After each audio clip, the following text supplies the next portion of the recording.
Right, today we get the really fun job of changing these guys out. This is where my mealworms and locusts are living, and it's gone quite bleh.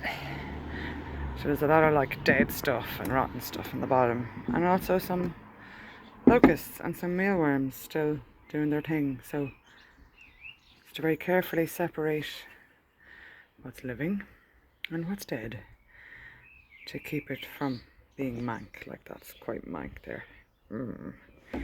So I have this box for dead stuff, or just the ground for dead stuff, and then in here I'm gonna line this with kitchen roll, dump everything in, and then it has a lid, and then from there I can give this guy here a wash out and move all the good stuff into it and have a coffee while I do it.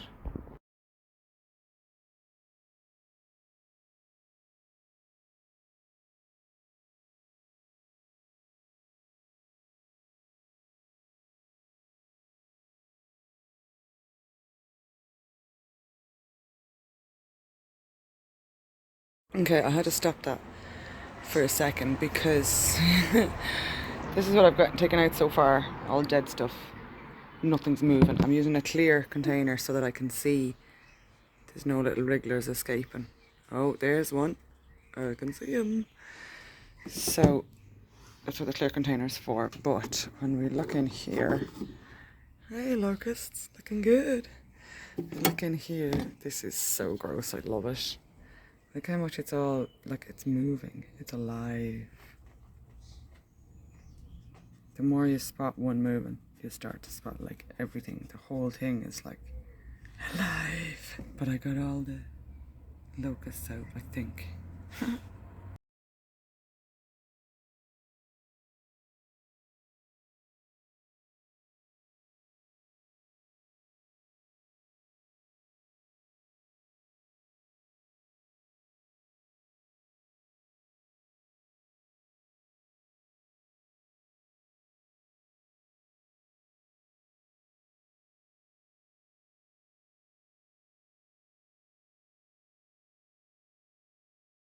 So now we're at the very end.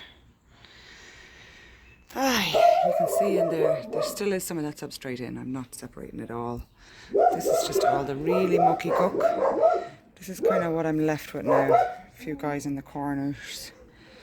So I'll scoop all this up onto the piece of tissue. Scoop it all up.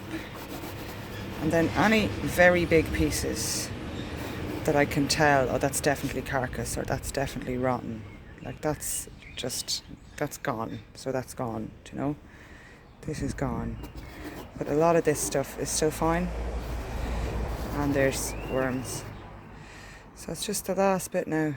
That's all I'm doing, is pulling out these bigger bits of definite dead stuff. Some dead stuff is still going to get back in, but you know, we're not looking for perfection here. It's just to get a lot of it out. So I'll tip that in there, and then tip in the last of the little strays, and then that'll be my feeder box all set and ready again. The last little point to note is, I don't know if they're all dead or not. I presume they're dead, but there's a chance there's still some live ones in there. There's actually a very good chance. So I've bagged them all up. Bottom drawer of my freezer is for food, live food, or snakes food like rats and stuff. So that will go into the bottom drawer of the freezer overnight, and in the morning, if there is anything alive in there now, it will be dead in the morning, and then that bag will go straight into general waste. When you are taking care of animals, it is your responsibility to make sure you don't introduce different species, native species, into the environment.